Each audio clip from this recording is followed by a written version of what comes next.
अभी क्लियर है ना? जी सर। ओके। जी सर। प्रारभामहे। जी।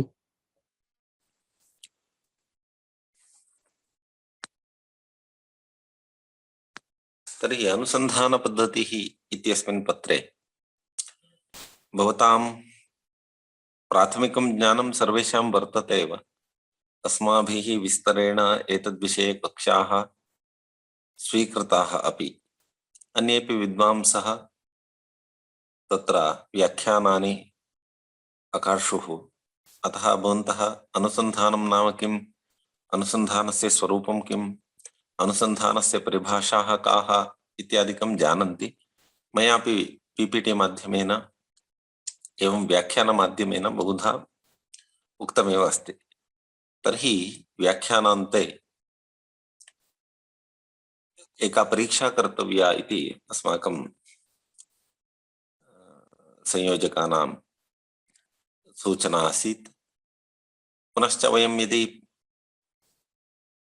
लिखामः अथवा टाइपिंग उट्टङ्कनं कुर्मः अधीतेषु विषयेषु अथवा श्रुतेषु व्याख्यानेषु, तर्हि ये श्रुताः विचाराः वर्तन्ते ते सर्वेपि चिरं चित्ते अवतिष्ठन्ते। अतः लेखनाय तत्र भवन्तः असाइनमेंट इति संयुक्तप्रबन्धः इति वा चिन्तयन्तु, परीक्षा इति वा चिन्तयन्तु, अनुसन्धानपद्धतिम् आश्रित्य पञ्चैव प्रश्नाः समाधेयाः वर्तन्ते। तत्र प्रथमः प्रश्नः एवं भवति, अनुसन्धानं नाम किमिति स्पष्टीकृत्य तस्य अनुसन्धानस्य परिभाषाद्वयं लेखनीयं वर्तते। एतद् अत्यन्तं सरलं कार्यं भवति। मया याः परिभाषाः प्रदत्ताः ताः एव परिभाषाः अन्तिमाः न सन्ति। शताधिकाः परिभाषाः उपलभ्यन्ते। परिभाषाः स्वयं सृष्टुमपि प्रभवन्ति। यदि तस्याः औचित्यं परिगण्यते तर्हि अनुमन्यते च। एवञ्च अनुसन्धानस्य विषये किं नाम अनुसन्धानम् इत्यस्मिन् विषये भवन्तः विलिख्य तदग्रे परिभाषाद्वयं कोटेशन् डेफिनेशन्स्, कोटेशन् नास्ति डेफिनेशन् अपि परिभाषाः अपि उल्लिखेयुः। द्वितीयः प्रश्नः भवति, श्रूयते खलु सर्वेषां कृते? हरि ओम्। जी सर जी। अस्तु। अद्य वृष्टिरपि अस्ति बहु, नाम संपूर्ण कर्नाटके महती वृष्टिः अस्ति। अतः कदाचित् मम ध्वनिः श्रूयते वा न जानामि। अतः मध्ये मध्ये पृच्छामि। शोधसामग्री संकलन स्रोतांसि कानि प्रतिपादयत।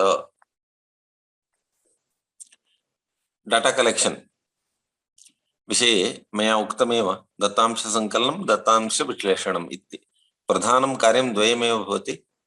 दत्तांशस्य संकलनं डाटा कलेक्शन, दत्तांशस्य विश्लेषणम्, इदमेव भवति शोधकार्यम्, अन्यत् किमपि नास्ति। तर्हि दत्तांशान् कथम् एकत्रीकरोति अनुसन्धाता, दत्तांशान् कथं विश्लेषयति इति द्वयं दृष्ट्वैव तस्मै विद्यावारिधिः इति उपाधिः दीयते। सः विश्लेषणार्थं कं विधिम् आश्रयति, तस्य विधेः अस्मिन् प्रसंगे यस्मिन् प्रसंगे सः चितवान् तस्य विधेः औचित्यं किम् इत्येतत् सर्वमपि दृष्ट्वा परीक्षकाः तस्मै उपाधिं प्रयच्छन्ति। एवञ्च शोधसामग्री संकलन स्रोतांसि कानि, तत्र पुनः प्राइमरी सोर्सेस् सेकेंडरी सोर्सेस्, प्राथमिक स्रोतांसि कानि गौण स्रोतांसि कानि इति भवद्भिः लेखनीयम्। प्रश्नैः सह अहम् उत्तरमपि वदन् अस्मि इत्येव चिन्तयेत्। मातृका सम्पादनावसरे अवधेयाः अंशाः के, एतद्विषये मया प्रगत दिने व्याख्यानावसरे उक्तमेव। मातृका संपादने केचन नियमाः वर्तन्ते, अपवादाः अपि सन्ति। आचार्यैः सर्वान्ते उक्तं, यदि एकैव मातृका उपलभ्यते तर्हि अपि क्वचित् अस्माभिः अनुमतिः प्राप्ता वर्तते। आचार्याणां मार्गदर्शने एव एका शोधच्छात्रा मातृका सम्पादनम् अकरोत्। केवलं हस्तलिखिता एका एव प्रतिः तस्मिन् सन्दर्भे उपलब्धा इति। परन्तु एतत् सर्वम् अपवादरूपेण भवितुमर्हति। सामान्यरूपेण ये नियमाः सन्ति ये च विचाराः अवधेयाः वर्तन्ते तद्विषये भवद्भिः लेखनीयं। मया संस्कृतेनैव पीपीटी माध्यमेन एतद्विषये प्रदर्शितमस्ति विस्तरेण। अतः तद्विषये भवद्भिः संग्रहेण लेखनीयं। लेखनं नाम हाफ पेज एव भवति। 5 अङ्कानां कृते हाफ पेज अर्धपुटात्मकमेव लेखनीयं। यदि 10 अङ्काः भवन्ति एकपुटात्मकं भवति सामान्यतः अस्माकं लेखनम्। अनन्तरं पाठसमीक्षात्मकम् अध्ययनं नाम किं विशदीकुरुत इति लिखितमस्ति। पाठसमीक्षात्मक अध्ययनस्य विषयेपि मया भण्डार्कर इन्स्टिट्यूशन् तः आरभ्य महाभारतस्य समालोचनात्मकं पाठसमालोचनात्मकम् अध्ययनम् अथवा पाठसमीक्षात्मकम् अध्ययनं कथं कृतमिति मया विस्तरेण उक्तमेव वर्तते। तर्हि एतद्विषयेपि भवन्तः लेखितुं प्रभवन्ति। एवमेव संस्कृतवाङ्मये अनुसन्धानस्य नूतनक्षेत्राणि कानि स्पष्टयेत इति। अत्र तु क्षेत्रम् अत्यन्तं व्यापकं वर्तते। अद्य अहं शिक्षाशास्त्रस्य विषये किञ्चित् वदिष्यामि, यतः शिक्षाशास्त्रस्य विषये वक्तव्यं वर्तते। यतः इदानीं NEP विषये बहुधा श्रुतवन्तः स्युः, परन्तु तस्याः नीतेः यथावत् क्रियान्वयनं कष्टाय। तत्र समस्याः काः वर्तन्ते विशेष्य शिक्षा विभागे इति तद्विषयेपि वयं चर्चां कुर्मः। एवञ्च 5+3+3+4 इति यदस्ति तद्विषयेपि वयं चर्चां कुर्मः। तद्विषये अनुसन्धानकार्याण्यपि भवितुमर्हन्ति। अतः तदपि अनुसन्धानस्य नूतनक्षेत्रेषु अन्तर्भवन्ति। NEP 2020 वा भवतु, नेशनल करिकुलम फ्रेमवर्क वा भवतु, यत्किमपि वा भवतु, आत्मनिर्भर भारतम् इति वा भवतु, स्वच्छ भारत अभियानं वा भवतु, नूतनक्षेत्राणि बहूनि सन्ति। तर्हि स्वच्छतायाः विषये किं संस्कृतवाङ्मये नोक्तं वा? बहुधा उक्तमेव अस्ति। तर्हि संस्कृतवाङ्मयं तादृशं वर्तते। भवन्तः यावद्वा स्वीकुर्वन्तु, रत्नाकरः इव।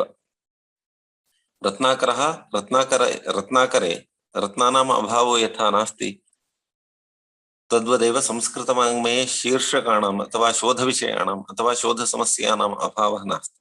एवमेव क्षेत्राणामपि अभावः नैव विद्यते। अतः संस्कृतवाङ्मये अनुसन्धानस्य नूतनक्षेत्राणि कानि इत्यत्र भवन्तः पुनः सामाजिकक्षेत्राणि, राजनैतिकक्षेत्राणि, मनोवैज्ञानिकक्षेत्राणि, आध्यात्मिकक्षेत्राणि, पुनः दार्शनिकक्षेत्राणि, काव्यसाहित्यक्षेत्राणि एवं विभज्यापि भवन्तः प्रदर्शयितुं शक्नुवन्ति।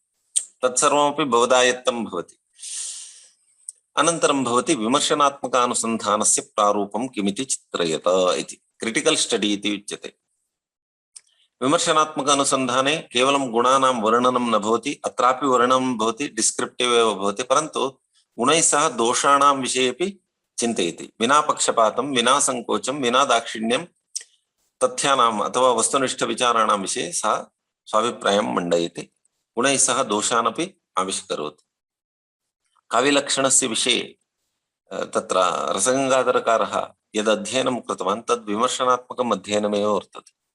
तत्सर्वं कृत्वा अनन्तरं स्वीयं समर्थयति शब्दः काव्यम् इति। एवं विमर्शनात्मक अध्ययनस्य किञ्चन स्वरूपं भवति। शब्दार्थौ सहितौ काव्यम् इति कथं खण्डयति सः? दोषान् दर्शयति। यदि शब्दार्थौ सहितौ काव्यम् इत्यस्य सः दोषानपि दर्शयति। केवलम् अर्थः काव्यं भवतु इत्युक्ते कः क्लेशः भवति इत्यपि सः दर्शयति। एवं शास्त्रान्तरेष्वपि अन्यद् उदाहरणं लभ्येत। यद्वा भवतु, गुणदोषाणां विमर्शनं भवति। विमर्शनेन, वस्तुनिष्ठचिन्तनेन दोषाः अपि आयान्ति, गुणाः अपि आयान्ति। सामान्यतः विना पक्षपातं, विना पूर्वाग्रहम् अध्ययनं कर्तुं शक्यते। अनुसन्धातुः गुणविशेषाः के? एतत्तु भवतां विषये अस्ति। यथा अस्माभिः उच्यते किल, शिक्षकस्य शारीरिकगुणः, शिक्षकस्य मानसिकः गुणः, शिक्षकस्य सामाजिकगुणः, एवम् उच्यते किल। एवमेव अनुसन्धातुः केचन गुणाः भवन्ति। तद्विषये भवन्तः सामान्यतः जानीयुः। न जानन्ति चेत् किञ्चित् ज्ञात्वा, एतद्विषये मया नोक्तं, सामान्यः विचारः इति कृत्वा नोक्तं, परन्तु एतद्विषयेपि भवद्भिः लेखनीयं भवति। सः निष्पक्षः स्यात्, सः तस्य जिज्ञासा प्रवृत्तिमान् भवेत्। एवं किमर्थं सः अनुसन्धानकार्यं करोति इत्यत्र तस्य मानसिकगुणाः ये वर्तन्ते ते के, तस्य शारीरिकगुणाः के एतत् सर्वमपि लेखनीयं भवति। एवञ्च 7 प्रश्नाः सन्ति। 7सु प्रश्नेषु केवलं 5 एव प्रश्नाः समाधेयाः वर्तन्ते। भवन्तः एतत् सर्वं विलिख्य तत्र अस्माकं या संयोजिका अस्ति महोदया, मोनाली महोदया अस्ति, तस्यै भवन्तः समर्पयेयुः। तदर्थं सा एव महोदया कालं निर्धारयति कति दिनानि इति। एतावत् भवतां परीक्षायाः विषये अथवा भवतां दत्तकार्यस्य अथवा संयुक्तप्रबन्धस्य विषये असैन्मेंट रूपेण वा एग्जाम रूपेण वा प्रीत्या दत्तमिति वा भवन्तः स्वीकर्तुं प्रभवन्ति। श्रुतं खलु सर्वैः? हरि ओम। जी सर जी। ठीक है। कौन जी बोल रहा है? अंकित? नहीं, संदीप। अरे संदीप जी। जी सर प्रणाम। आप सुनेंगे तो बाकी लोग सुनेंगे तो। उनका माइक खोल दिए हैं सर, तो सबका खोल दिया है ना? हाँ जी आ रही है सर, आवाज आ रही है। केनापि आम श्रुतं सर्वं। सर्वं श्रुतं खलु? अस्तु अस्तु, तर्हि अग्रे गमिष्यामि। यह श्रुतमिति अवोचत् तेन शिक्षाशास्त्रम् अधीतं वा? बीएड क्या उन्होंने किया है कभी? जिसने सुना उन्होंने कभी बीएड किया है ना? आम जी भवन्तः एव गुरवः आसन्। ओहो, अस्तु। तब 1 साल का बीएड था या 2 साल का? वर्षद्वयस्य। ओहो, 1 साल का बीएड वाला कोई है क्या वहां? 1 वर्षीयः पाठ्यक्रमः मया अधिगतः इति कश्चित् वदति वा तत्र? तादृशः कोऽपि अस्ति चेत् भवितुमर्हति। अस्तु गुरुवर्यः नमस्कारं करोमि। हाँ, वदतु। अहम् आसं तस्मिन् काले 1 वर्षम् आसीत् आचार्य। ओहो, कुत्र आसीत् भवान्? कुत्र कृतवान्? शृङ्गेरी परिसरे। नाम किं भवतः? अजय कुमार गन्धा आचार्यः। ओहो महोदय नमस्ते। नमस्कार आचार्य। नमस्कारः। भवतः कथम् अत्र प्रवेशः जातः वर्गे? प्रवेश अधुना अस्ति आचार्यः। किमर्थं पूर्वं तु तत्र कोर्स् वार् न कृतवान् अहम्। अस्तु अस्तु एवञ्च प्रवेशं क्रीडति आसीत्, अतः अधुना अस्तु अस्तु शृणोमि इति। अजय कुमार गन्ना महोदयः वेदांत विभागे खलु? हा आचार्यः। वेदांत विभागे अस्माकम् एकलव्य परिसरे आचार्याः सन्ति। अस्माकम् अस्तु, तेषां स्वागतं व्याहरामि अहम्। इदानीं प्रश्नः भवति, अनुसन्धानस्य नूतनक्षेत्राणि इति यः विषयः वर्तते तद्विषये यदा अस्माभिः चर्चा क्रियते, पूर्वं तु 1 वर्षीयः पाठ्यक्रमः आसीत्। अनन्तरम् इदानीं यावत् 2 वर्षीयः पाठ्यक्रमः वर्तते, अग्रे 4 वर्षीयः पाठ्यक्रमः भविष्यति इति वार्ता। तर्हि अन्येषु विषयेषु सैन्स्, आर्ट्स्, कॉमर्स् इत्यादिषु एतावान् क्लेशः न भवति। एस् इट् इस् स्वीकर्तुं शक्यते, तत्र तथा क्लेशः न भवति। इदानीं कश्चन कलाविभागीयः गणितं सुतरां न पठति, तस्मै अयं विषयः नूतनः इति नास्ति। तर्हि नूतन नीतीनां क्रियान्वयनम् आधुनिकधारायां यथा सुखेन संभवति न तथा सुखेन संभवति अत्र। यतः वयं बीएड इति यदि आधुनिकमेव विषयमिति चिन्तयामः चेदपि तत्तु अस्माकं पारंपरिक शास्त्र विभागोपेतेषु परिसरेषु अथवा शास्त्र प्रधाने केन्द्रीय संस्कृत विश्वविद्यालये वर्तते शिक्षाशास्त्र विभागः। तर्हि 1 वर्षीयः पाठ्यक्रमः आसीत्। अनन्तरं तत्र नेशनल फ्रेमवर्क द्वारा तत्र सूचनाः प्रदत्ताः आसन्। तदनन्तरं 2 वर्षीयः पाठ्यक्रमः प्रायः 2018 इति मध्ये इति अहं चिन्तयामि। तद्विषये विस्तरेण अस्माभिः चर्चा कृता अपि आसीत्, कथम् एतद् भवितुमर्हति इति। पुनः 4 वर्षीयः पाठ्यक्रमः अग्रे भविष्यति इति अस्ति। अत्र भ्रान्तिः मास्तु, 4 वर्षीयः पाठ्यक्रमः शिक्षा विभागाय नूतनः नास्ति। रीजनल इंस्टीट्यूट ऑफ एजुकेशन इत्यत्र यत् 5-6 सन्ति भारते, मैसूर, भुवनेश्वर इत्यादिषु, तत्र तु 4 वर्षीयः पाठ्यक्रमः प्रागपि आसीत्, अधुनापि अस्ति, अग्रेपि भविष्यति। परन्तु तत्र पुनः परिष्कारं ते कुर्वन्ति वा न वा द्रष्टव्यमस्ति। यतः अस्मिन्नेव वर्षे एतद्विषये NCTE national council for teacher education इत्येषा या परिषत् वर्तते सा तद्विषये निर्धारं स्वीकरिष्यति। इतोपि तया किमपि नोक्तं शिक्षकशिक्षायाः विषये तन्नाम शिक्षाशास्त्रस्य विषये शिक्षाशास्त्रमिति न प्रोफेशनल कोर्स यदपि भवति एजुकेशन सम्बद्धं D.Ed वा भवतु B.Ped वा भवतु M.Ped भवतु M.Ed भवतु B.Ed यद्वा भवतु प्राइमरी टीचर ट्रेनिंग प्रोग्राम वा भवतु diploma course in visual arts वा भवतु यत्र वा भवतु अत्र सर्वत्रापि NCTE एव दायित्वं स्वीकरोति।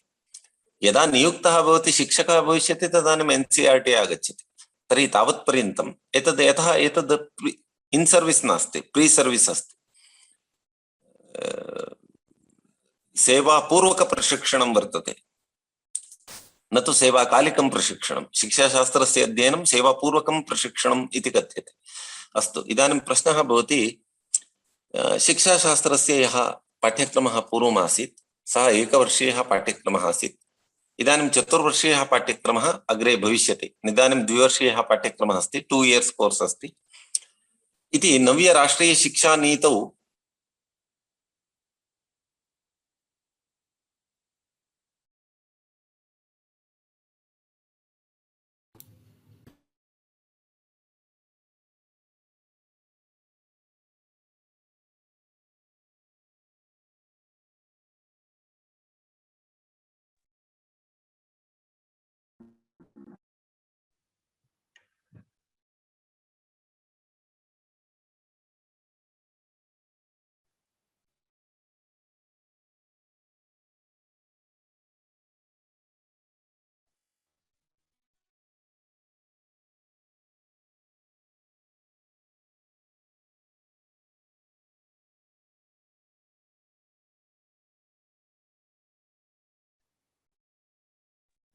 गणेश जी एग्जिट कर लिए क्या मीटिंग? नहीं, मैं तो था। अच्छा फिर सर, बीच आपकी में आवाज ही नहीं आ रही थी। वही तो, वो कुछ हो गया स्क्रीन शेयर तो मैं बीच में कुछ कन्वर्ट हो गया, पता नहीं मुझे कैसे ऐसे हो गया। अभी तो दिख रहा है ना मैडम? हाँ अभी हेलो? दिख रहा है। जी जी सर सर, दिख जी रहा सर। है। जी सर। भवति भोः, कथं तद् गतम् इत्येव न जानामि। अस्तु, इदानीं प्रश्नः भवति एकवर्षीयः पाठ्यक्रमः, द्विवर्षीयः पाठ्यक्रमः, चतुर्वर्षीयः पाठ्यक्रमः इति 2030 पर्यन्तं भवेत्। आधुनिकेषु विश्वविद्यालयेषु प्रायः नेक्स्ट बैच, इदानीं कोरोना बैच एव चलति। कोरोना समाप्तेः परं यद् बैच भवति तत्र यदि कोरोना त्यजति चेत् तर्हि कदाचित् वयं 4 years इंटिग्रेटेड कोर्स द्रष्टुं शक्नुमः। परन्तु संस्कृत विश्वविद्यालयेषु कुत्रापि एतावत् पर्यन्तं पाठ्यक्रमस्य रचना न कृता यावदहं जानामि। तर्हि इदमपि एकं कार्यं वर्तते। किमर्थम् अहम् एतद् विषये वदामि इत्युक्ते संस्कृत विश्वविद्यालयेषु एतादृश पाठ्यक्रमस्य निर्माणं सरलं नास्ति। तर्हि 2030 पर्यन्तं त्रिविधाः शिक्षाशास्त्रिणः तन्नाम इतोपि 9 वर्षाणि नयनपथम् अवतरेयुः। 2 years 1 year अपि भवितुमर्हति। 1 year कथं भवितुमर्हति इत्युक्ते चिन्तयतु भवान्, वर्षचतुष्टयं सः शास्त्रमेव पठितवान्, अनन्तरं तस्य B.Ed कर्तुम् इच्छा भवति। 4 years इंटिग्रेटेड मध्ये सः एजुकेशन स्ट्रीम न स्वीकृतवान् इति चिन्तयतु। कदाचित् सः अग्रे पुनः शिक्षाशास्त्रं पठितुम् इच्छति चेत् तस्मै किम् इत्युक्ते सति एकवर्षीयः पाठ्यक्रमः इत्येव उच्यते। एवमेव 4 years कृतवते 1 year एव मास्टर् डिग्री कोर्स भवेत्, तत्र 6 months MPhil कोर्स अपि भवेत् इति उच्यते। आहत्य 4+1 मध्ये एव समाप्यते, पुनः 2 years इति न भवति इति कथयन्तः सन्ति। कुत्रापि इदानीं संस्कृत विश्वविद्यालयेषु एतादृशः पाठ्यक्रमः नैव सृष्टः। जगन्नाथ विश्वविद्यालये वा, तिरुपतौ वा, LBS मध्ये वा, सम्पूर्णानन्द मध्ये वा, तत्र दर्भंगा विश्वविद्यालये वा, यावदहं स्मरामि। तर्हि पाठ्यक्रमः कीदृशः भवितुमर्हति? एजुकेशन, विशिष्य एजुकेशन अनन्तरं शास्त्रं, शास्त्राणां शिक्षाशास्त्रस्य च समावेशः भवति वा? तर्हि भवति चेत् कथं भवितुमर्हति इति विषये मया एकः तत्र पाठ्यक्रमः सृष्टः अपि आसीत्, एवं कच्चा काल्पनिकरूपेण मया कृतमपि आसीत्, एतत् विषये कार्यमपि कृतमासीत्।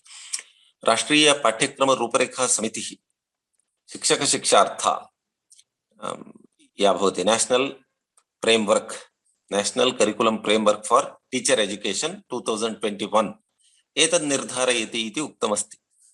तर्हि 2021 नाम इदानीमेव अस्ति, तर्हि इतोपि तद्विषये किमपि नागतं।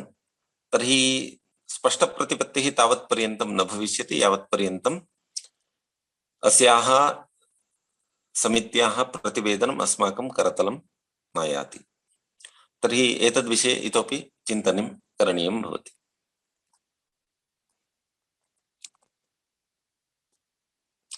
इदानीं प्रश्नः भवति शास्त्रीयपाठ्यक्रमः। तत् शास्त्रीयपाठ्यक्रमः नाम शास्त्रमध्ये भवन्तः वेदान्तशास्त्रं पठितवन्तः, न्यायशास्त्रं पठितवन्तः, साहित्यशास्त्रं पठितवन्तः।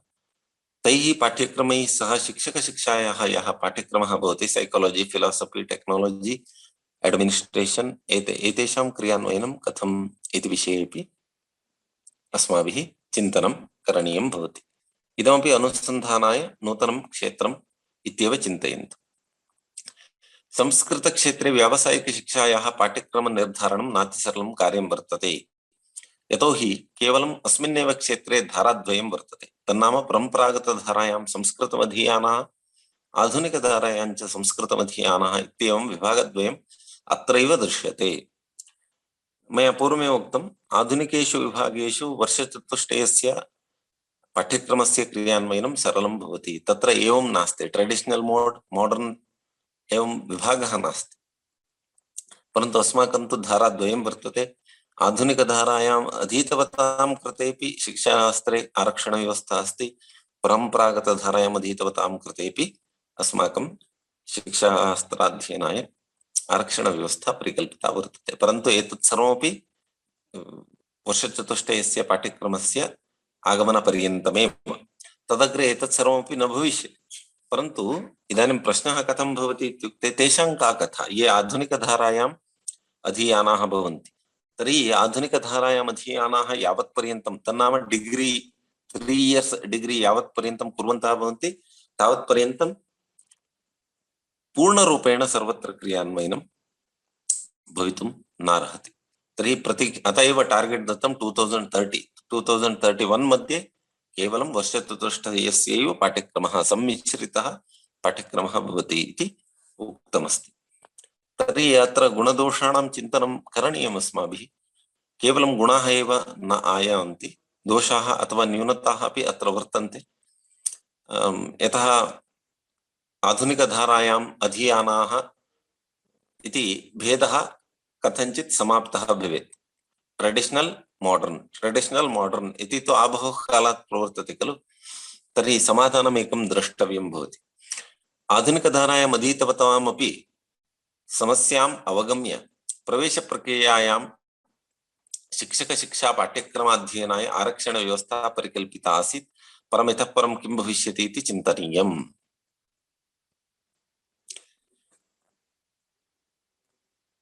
पुनश्च परम्परागतधारायां शास्त्री इति यः उपाधिः वर्षत्रय पाठ्यक्रमाध्ययनसम्पूर्तौ प्रदीयते, सः उपाधिः इतः परं वर्षचतुष्टयस्य पाठ्यक्रमसम्पूर्तेः परं दीयते।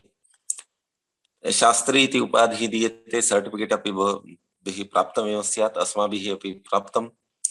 तर्हि इतः परं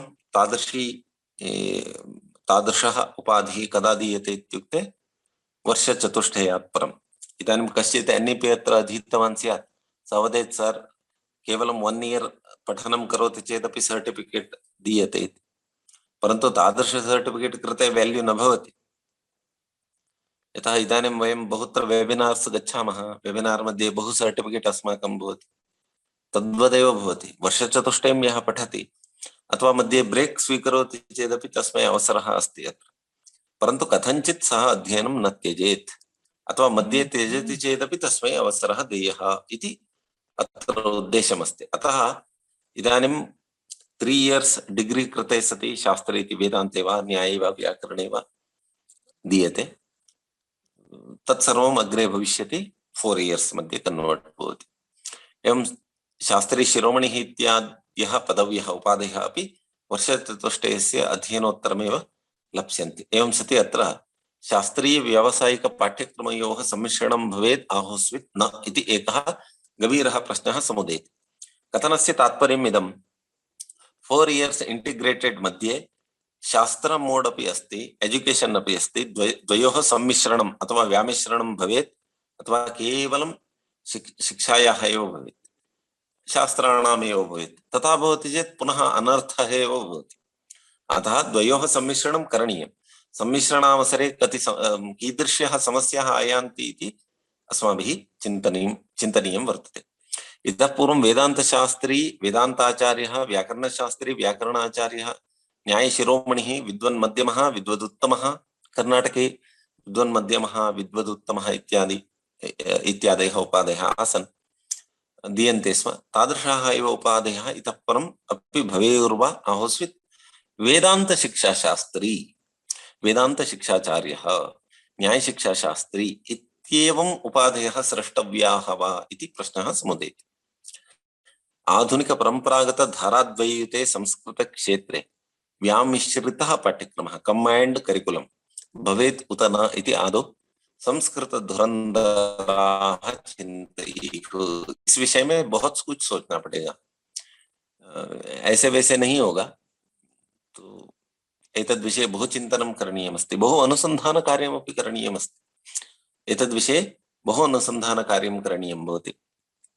एतेषां नूतन पाठ्यक्रमाणां क्रियान्वयनेन केवलं लाभाः भविष्यन्ति इति नास्ति, तत्र हानिरपि भवेत्, परन्तु कीदृशी हानिः भविष्यति, कुत्र कुठाराघातः भविष्यति इत्यपि द्रष्टव्यं भवति अस्माभिः। अन्यथा इतो भ्रष्टः ततो भ्रष्टः इति संस्कृतमधीयानानां व्यावसायिक पाठ्यक्रमाध्ययनेच्छुकाणां च दशाः भवेयुः। दशा दुर्दशा में न बदले, इसलिए हमें इस विषय में भी अनुसंधान करने की आवश्यकता है, और कोई और नहीं करेगा, हमें ही करना है। वर्ष चतुष्टयो, आवाज आ रही है ना? हेलो जी सर, आ रही है। हेलो, ठीक है। वर्ष चतुष्टयोपेतो उपाधिं प्राप्तवते एकवर्षीयः शिक्षक शिक्षा पाठ्यक्रमः पुनः वर्ष त्रयोपेत पदवीं प्राप्तवते वर्षद्वयात्मकः शिक्षक शिक्षा पाठ्यक्रमः व्यावसायिकः यथा पूर्वं प्रवर्तते। इदानीं 4 years इंटिग्रेटेड यदि कश्चित् करोति तर्हि तस्मै 1 year सिलेबस अस्माभिः कर्तव्यम्। पहले जैसे बीएड 1 साल का था, जैसे हमारे अजय गंधा जी ने कहे, मतलब 4 years इंटीग्रेटेड कोर्स करेगा तो उसके बाद उसको मन में लगा, वो वेदांत के साथ सांख्य शास्त्र को कमेंट करके 4 साल में अध्ययन कर लिया। मान लीजिए वो उन्होंने कोई एक XYZ ने क्या किया, सिर्फ सांख्य और वेदांत का अध्ययन किया या सांख्य योग का अध्ययन किया उन्होंने, दोनों उन्होंने, क्योंकि उसमें बहुत कुछ ऑप्शंस है, बच्चों को खुद चुन सकते हैं। तो उसके बाद उनको लगा कि मैं अभी बीएड करना चाहूंगा, तो उसके लिए अलग 1 साल का पाठ्यक्रम आपको तैयार करके देना पड़ेगा। फिर जो भी 2030 तक 3 साल वाले जो डिग्री के हैं, अभी जैसे चल रहा है, अभी भी हमारे भारत में अधिकांश जगह पर डिग्री मतलब 3 साल का है, शास्त्री हो या बीए हो, बीएससी हो, बीकॉम हो, कुछ भी हो, 3 साल का है। तो उसके लिए 2 साल का बीएड मतलब प्रोफेशनल कोर्स होगा। अत्र इदम् अवधेयं यत् व्यावसायिक पाठ्यक्रमं परित्यज्य वर्षचतुष्टयोपेतं नव्यं पाठ्यक्रमम् अधीतवतां कृते एकवर्षीयः शिक्षक शिक्षा पाठ्यक्रमः 4+1 5, पुनः सद्यः विद्यमानस्य वर्षत्रयस्य उपाधिं प्राप्तवते 3+2 5 वर्षद्वयात्मकः शिक्षक शिक्षा पाठ्यक्रमः इत्युक्ते अपि आहत्य 5 वर्षाणि एव भविष्यन्ति। 4+1 चेदपि 5 भवति, 3+2 वा भवतु तेनापि 5 एव भवति आहत्य। 2+2+1 इति करोति चेदपि 5 एव भवति खलु। एतादृशी स्थितिः 2030 पर्यन्तं भविष्यति, तदग्रे न। परं प्रश्नः सः नास्ति, शिक्षक शिक्षा प्राप्त्यर्थं कथमपि अवसरः वर्तते वर्षदशकम् इति तो सिद्धमेव। आप कुछ भी पढ़िए, आप बीएड कर सकते हैं 10 साल तक, उसके बाद एक ही नियम होगा संपूर्ण देश में, उसी के अनुसार हमें पढ़ना होगा। परं पाठ्यक्रमः कीदृशः स्यात् इत्येव समस्यात्मकः प्रश्नः। सिलेबस् अथवा करिकुलम सॉरी सिलेबस् इत्युक्ते विषयाः भवन्ति, पाठ्यक्रमः इति कल्पयामः अथवा पाठ्यचर्या इति शब्दः प्रयुज्यते।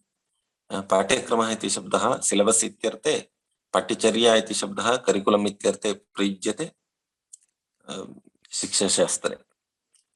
एतद्विषयेपि प्रायः बहुभिः पठितमेव स्यात्। करिकुला इत्यस्मात् शब्दात् तत्र निष्पत्तिः। त्रिविधः पाठ्यक्रमः त्रिशंकुरिव न भवेत् इति कथनस्य तात्पर्यम्। 1 साल का बीएड, 2 साल का बीएड, फिर 4 साल का बीएड। तो इसमें क्या करें? शैक्षिक संरचनायाः विषये, एजुकेशनल स्ट्रक्चर विषये अस्माभिः अध्ययनं करणीयं वर्तते। बहवः छात्राः पृच्छन्ति, अस्माकं संरचनाम् अधिकृत्य वयं न चिन्तयामः। 5+3+3+4 15 भवति खलु? तत्र 15 भवति इत्यस्य किं तात्पर्यं? सः 12श्याम् उत्तीर्णः भवति इति। इदानीं फौण्डेशनल कोर्स इति यदस्ति तत् 5 वर्षाणाम् अस्ति, तर्हि तृतीय वयसि एव सः विद्यालयं प्रविशति इत्यर्थः। एवं सति 15 इयर्स सः पठति इत्युक्ते 12श्यां सः उत्तीर्णः भवति। पुनः 4 इयर्स यदि इंटीग्रेटेड कोर्स करोति चेत् तत् किं भवति? 12+4 अथवा 15+4 19 इत्येव भवति। अन्यत् किमपि नास्ति अत्र। वैचित्र्यं पश्यन्तु। 5+3+3+4 इति वा वदतु, 10+2 वा इति वदतु, 12 एव भवति। अत्र वर्षाणि अधिकानि दृश्यन्ते, परन्तु वयः तदेव भवति। इदानीं द्वितीये 10+2+3 एतत्तु इदानीम् एतावत् पर्यन्तं यदस्ति तत् 10+2+3 इत्येव अस्ति। 15 भवति। 15 भवति चेत् 2 इयर्स यदि बीएड करोति तर्हि 17 भवति। इदानीं प्रश्नः, 10+2+3 करोति, पुनः वर्षद्वयस्य बीएड करोति तर्हि 17 इयर्स भवति।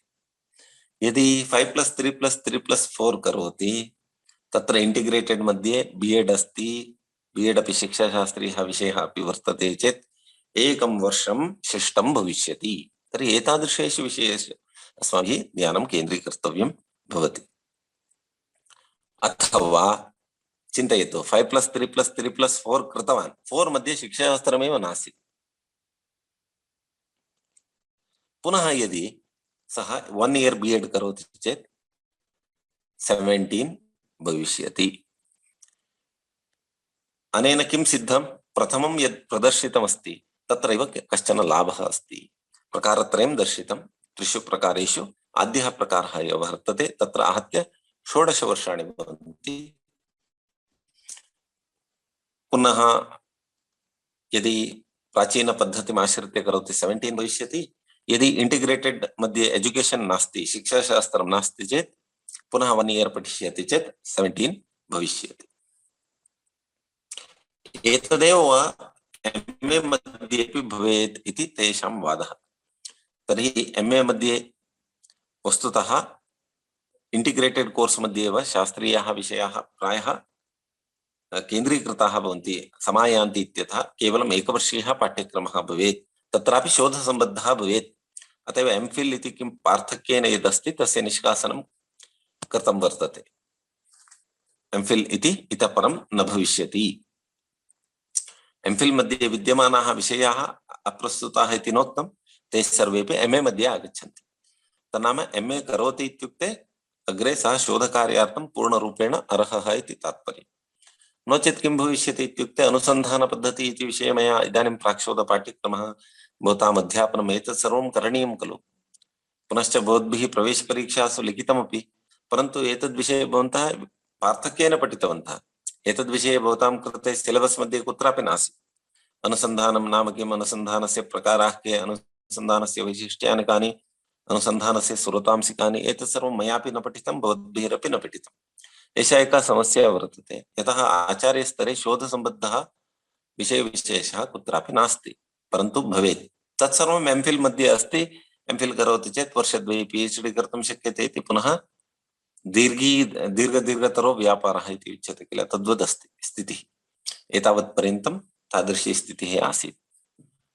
अत्र प्रथमप्रकारकः नव्यशैक्षिकसंरचनायाः सूचकः वर्तते। संस्कृतक्षेत्रे अस्याः अन्वयः द्विधा कर्तुं शक्यते। प्रथमप्रकारके केवलं वर्षचतुष्टयं शास्त्रीयविषयाणामेव पाठ्यक्रमः परिकल्पनीयः। तन्नाम कश्चन वेदान्तशास्त्रे सम्मिश्रितपाठ्यक्रमं पठिष्यति इत्युक्ते तस्मै वेदान्तेन सह सांख्ययोगशास्त्रीयपाठ्यक्रमेषु प्रधानविषयान् चेतुम् अवसरः कल्पनीयः। वेदान्तशास्त्रस्य सांख्यशास्त्रेण योगशास्त्रेण च सम्बन्धः वर्तते इति कृत्वा तत्र तस्मै ऑप्शन्स् दातव्यं भवति। कर्णाटकराज्यस्य विद्वन्मध्यमस्तरीयः प्राचीनः पाठ्यक्रमः अत्र मानकः भवितुमर्हति।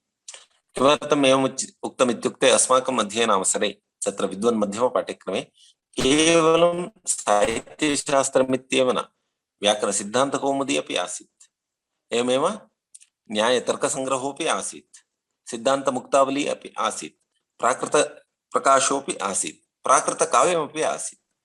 वैशिष्ट्यं नाम तर्हि अन्येषां तत्र समागमः भवति, विभिन्नशास्त्राणां समागमः भवति। एतदेव खलु मल्टीडिसिप्लिनरी इति उच्यते। तर्हि विभिन्नशास्त्राणामपि अध्ययनार्थम् अवसरः अत्र कल्पयितुं शक्यते। अन्यथा शिक्षाशास्त्रीयपाठ्यक्रमेव प्रधानतया वर्षचतुष्टयं परिकल्पनीयं। तेन सहैव व्यावहारिकसंस्कृतं साहित्यव्याकरणयोः भाषान्तरं च विषयविशेषत्वेन स्वीकरणे अवसरः कल्पनीयः।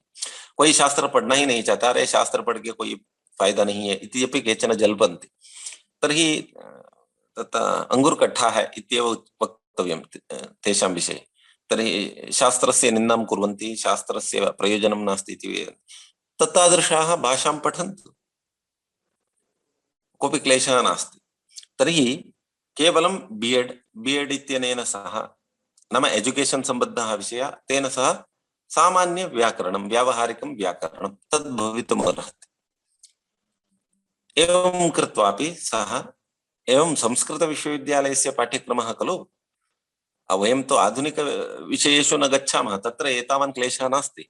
मया पूर्वमेव उक्तम्, अत्र धाराद्वयं वर्तते, अत्र विभिन्नानि शास्त्राणि सन्ति। तर्हि अत्र समावेशः भवेत् किल, सर्वेषामपि विषयाणां समन्वयः भवेत् किल, आधुनिकविषयाणां परम्परागतशास्त्रीयविषयाणां च। तर्हि एतद्विषये एवं कल्पयितुं शक्यते।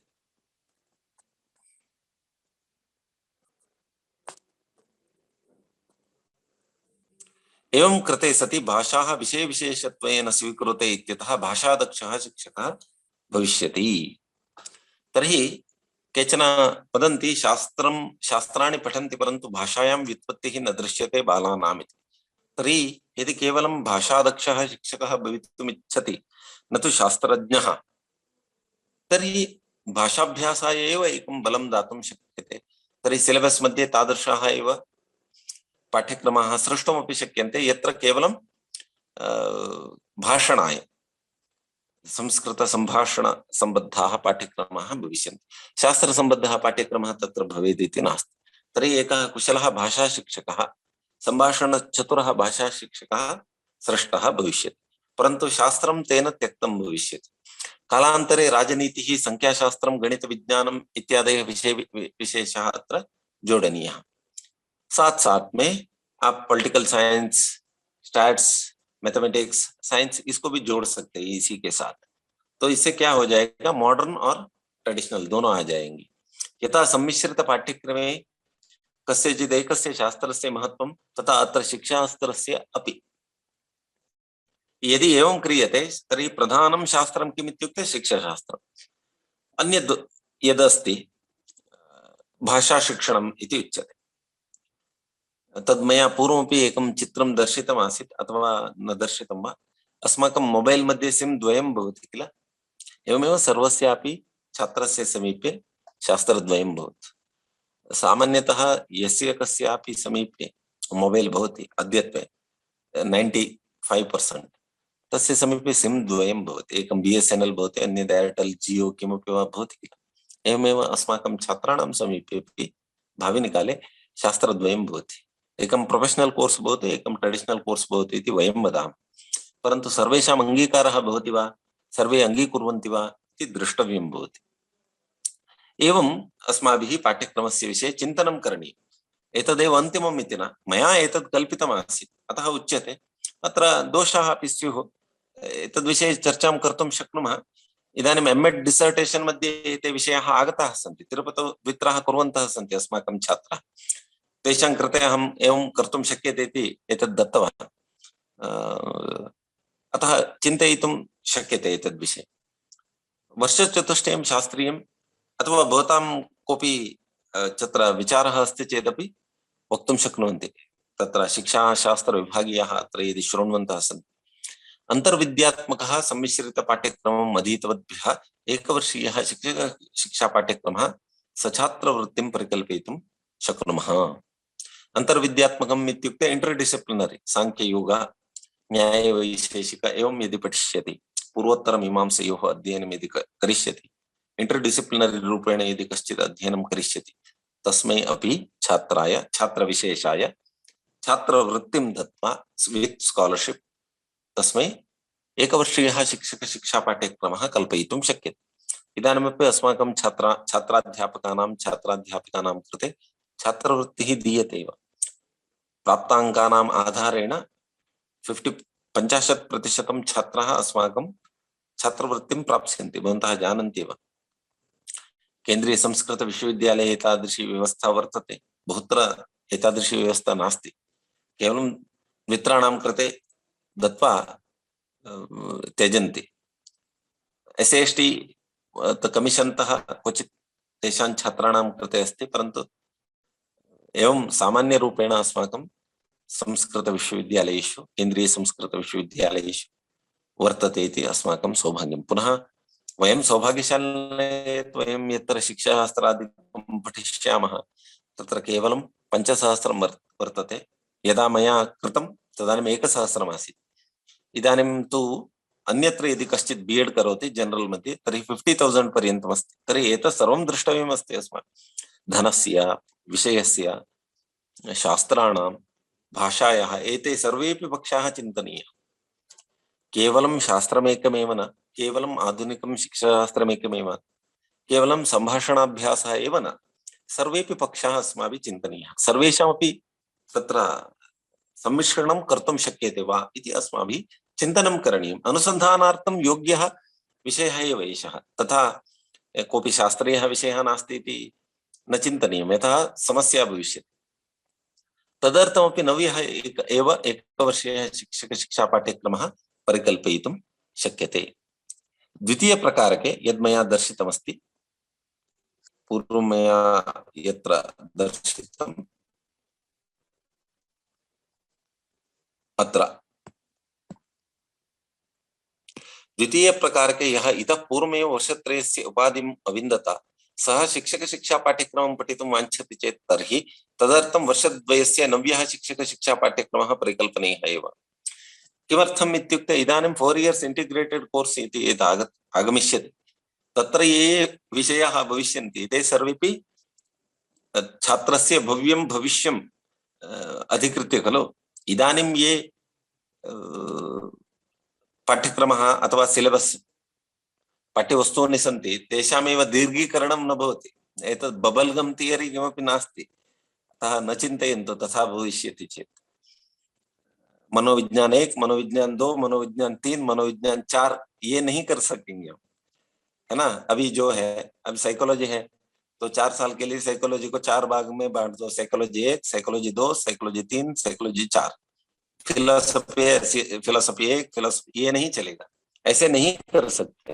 यदि ऐसा करेंगे, वही पाठ पढ़ाएंगे तो उसमें कोई लक्ष्य नहीं होगा, तो पाठ्यक्रम क्या होगा। और 2 साल का B.Ed आगे जो भी करेंगे, क्योंकि वो 3 साल के B.Ed ऑलरेडी 3 साल का डिग्री कर रहे हैं, तो उनके लिए तो 2 साल का तो करना ही होगा। वो फिर 4 साल कैसे पढ़ेंगे, नहीं पढ़ेंगे ना। तो इसलिए 2030 तक तो ये सब चलता रहेगा। 3 तरह का B.Ed तो चलता रहेगा, 2 साल का, 1 साल का और 4 साल का, यदि इंट्रोड्यूस करेंगे हम तब तक। ठीक है। इतः पूर्वम् एकवर्षीयः पाठ्यक्रमः सर्वत्र राष्ट्रीय अध्यापक प्रशिक्षण परिषदा अभ्युपगतः आसीत्। कालान्तरे पाठ्यक्रम रूपरेखा निर्माण समितेः संस्तुतेरनुगुणं वर्षद्वयात्मकः पाठ्यक्रमः आरब्धः। सः वर्षद्वयात्मकः पाठ्यक्रमः एव अधुना अधिकाधिकेषु राज्येषु चलति। पुनः राष्ट्रीय शिक्षा नीतौ NEP नेशनल एजुकेशन पॉलिसी 2020 संयुक्त पाठ्यक्रमः शिक्षक शिक्षा क्षेत्रे भवत्विति संसूचनाः प्रदत्ताः सन्ति। रेकमेंडेशंस ऑफ NEP तद्विषये NCTE फाइनल डिसीजन स्वीकरोति कथं तत् कमेंट करणीयं तस्य पाठ्यक्रमः किं भवेत् इति। तत्र NEP किमपि न वदति। NEP केवलं संस्तुतिं करोति। तद्विषये पुनः NCTE उपविश्य चिन्तयति। तर्हि NCTE चिन्तयति इत्युक्ते तत् सामान्यरूपेण चिन्तयति। वयं NCTE परिधौ एव आगच्छामः, परन्तु वयम् अस्माकं सामान्यं नास्ति किल। इदानीं सामान्यतः यः B.Ed करोति संस्कृतभाषायां संस्कृतविश्वविद्यालये शास्त्रपृष्ठभूमौ कश्चित् यदि B.Ed करोति, द्वयोर्मध्ये किञ्चित् अन्तरं तु अस्ति किल। अस्माकं या पृष्ठभूमिः अस्ति, बैकग्राउंड अस्ति, तत् किञ्चित् प्रधानं वर्तते। वयं तु संस्कृतस्यापि परिरक्षणाय तत्पराः। केवलं शिक्षाशास्त्रम् एकमेव अस्माकं लक्ष्यं नास्ति।